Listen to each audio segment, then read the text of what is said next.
Malam itu, setelah Pak Haji sadar dari kerasukan yang begitu mencekam, suasana rumah Pak Rungkat tetap tak kunjung tenang. Hawa dingin mencekam seperti tak rela pergi. Bayangan gelap masih menari-nari di balik dinding, dan udara di dalam rumah terasa berat, seolah ada sesuatu rahasia yang belum tuntas. Setelah Pak Haji tersadar dari pingsannya, suasananya menjadi lebih tenang. Tapi ketenangan itu hanya sebentar. Sebab tak lama kemudian, terlihat sosok samar di ambang pintu kamar peot. Ternyata itu adalah arwah Pak RT Jalil. Ia melayang perlahan ke arah luar, seperti jiwa yang akhirnya tahu jalan pulangnya. Tapi, mengapa ia belum juga tenang? Keesokan paginya, suasana desa kembali diguncang. Terdengar deru mobil polisi yang melaju cepat, membelah pagi yang baru saja lahir. Sirinenya meraung, menggema seperti lonceng kematian. Dan ternyata, mobil itu berhenti tepat di depan rumah Bang Topan. Desas-desus langsung menyebar seperti kopi yang tumpah. Apakah polisi datang untuk menangkap seseorang? Apakah ini saatnya kebenaran terungkap? Warga mulai menyebut-nyebut nama yang selama ini jadi sorotan. Dewi, si wanita pendiam yang dikenal anggun namun misterius, yang kabarnya punya hubungan rahasia dengan almarhum Pak RT. Tapi, jika polisi datang berarti ada laporan resmi. Dan kalau ada laporan, artinya seseorang tahu lebih banyak dari kita semua.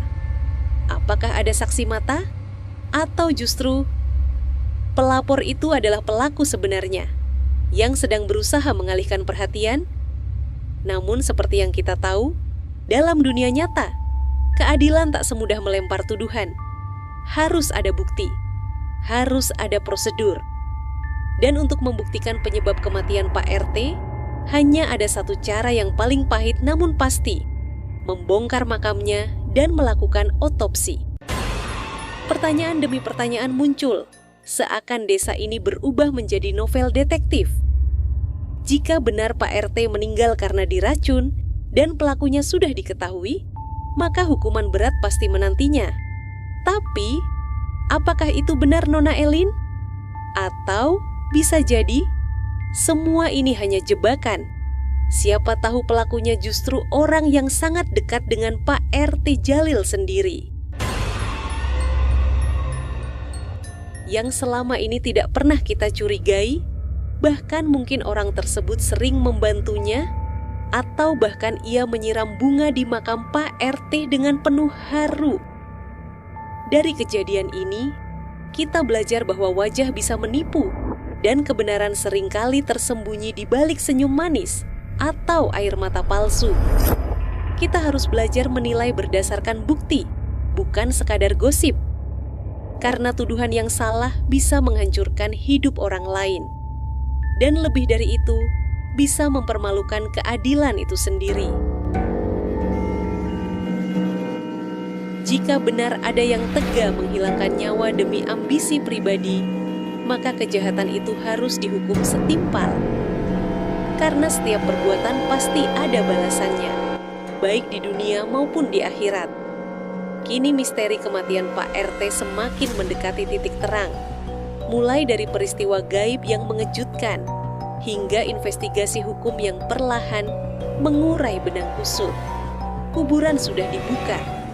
Penyebab kematian mulai jelas, tersangka mengerucut. Tapi teka-teki belum sepenuhnya terjawab. Siapa pelaku sebenarnya? Apakah Nona Elin memang bersalah? Ataukah ini hanya permainan licik dari seseorang yang bersembunyi di balik bayang-bayang? Untuk episode selanjutnya, mungkin beberapa jam setelah otopsi selesai, polisi akhirnya mengumumkan hasilnya. Pak RT memang meninggal karena diracun. Bisa jadi, racun itu ditaruh di makanan, atau pula di minumannya.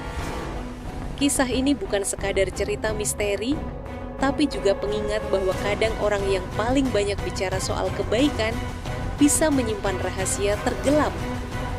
Kita diajak untuk tidak mudah percaya tapi juga tidak mudah menghakimi.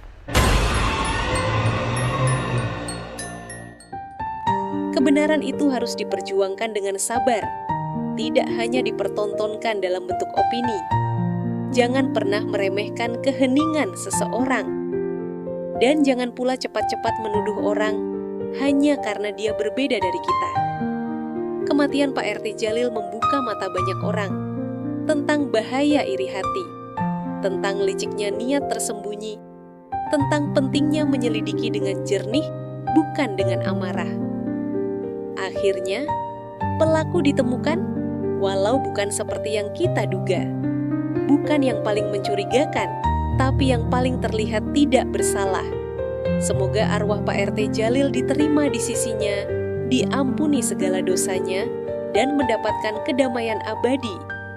Kita doakan juga agar kebenaran terus mendapat tempat di dunia ini, dan semoga tidak ada lagi nyawa yang hilang karena ambisi dan kebencian. Terima kasih sudah setia mengikuti kisah ini hingga akhir.